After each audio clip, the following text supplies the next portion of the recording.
আমি না একটাই কথা বুঝি না, যেই দেশে 99% মুসলমান কান্ট্রি, এই দেশে এরকম আবুল মার্কা বাউলটাল এগুলো কেমনে এত সাহস পায়? এরা হুজুর ইসলামের বিষয় নিয়ে কথা বলে, হুজুর ইসলামের নিয়ে কটূক্তি করে, আবার বলে এরা যখন আবার গ্রেপ্তার করছে, তখন আবার কিছু আবুল মার্কা, ওই যে ওরা আবুল মার্কা সদস্য আছে না, ওই বাউলের পাগলা মার্কা সদস্য, ওরা আবার বলতেছে যে যদি আবুল রে না ছাড়া হয় তাহলে নাকি 20 লাখ মানুষ রাস্তায় নামবো। আর তোরা মাঠে আস না, তোরে আমার মাইন্ড আমি কত সেট আপ করে রাখছি যে গালি দিস না, মন তুই একটু শান্ত হ। কিপ্রু এবার যে এক্সট্রিম লেভেলের বকা আসতেছে ওগুলো নিয়ে।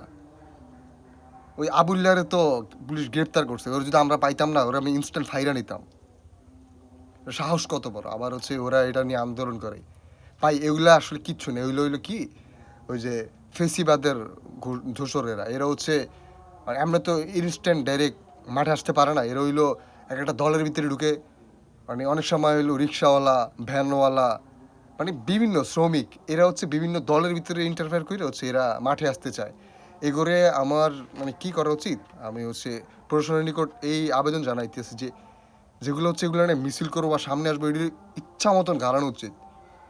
আমার মনে হয় যে পুলিশ এগো ক্ষেত্রে আগের রূপ ফিরে আনুক, জ্যান পাবে অ্যানি ওরা ইনস্ট্যান্ট গাড়াইবো।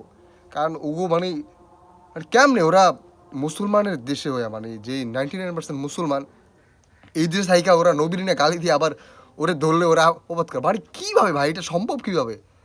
আর আপনি চিন্তা করে দেখেন যে মানুষ কত লেভেলের এক্সট্রিম চিন্তা ভাবনা হইলে এরকম করতে পারে। আর আমরা এখন বৈশা রয়েছি, আমরা এখন ঘরে বৈশা ওগুলো দেখি, ওগুলোর তো পিটানোর দায়িত্ব আমগো, এটা ইমানের দায়িত্ব না আমগো, যে আমগো হুজুর ইসলাম নিয়ে।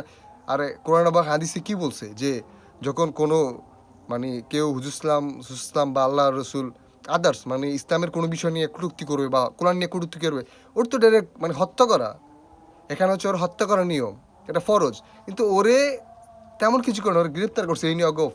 আর এই এইসব নিয়ে কথা বলার আগে ওরা পিটানো উচিত ছিল। এই জন্য আমগেই ভুল ছিল যে আমরা করে প্রথম থেকে এরকম লাই দিতে দিতে পর্যন্ত আনতেছি, এই জন্য ওরা প্রচুর লেভেলের লাই পেয়ে গেছে। এখন আমাদের জন্য কর্তব্য ওরা জানাভাবে এনে পিটানি, ওরা জানাভাবে এনে পিটানি। আর যে পাগলা বাউলে ধরছেন, ওরা তো জনসম্মুখে না মারা উচিত, এছাড়া এটার কোনো সমাধান নাই।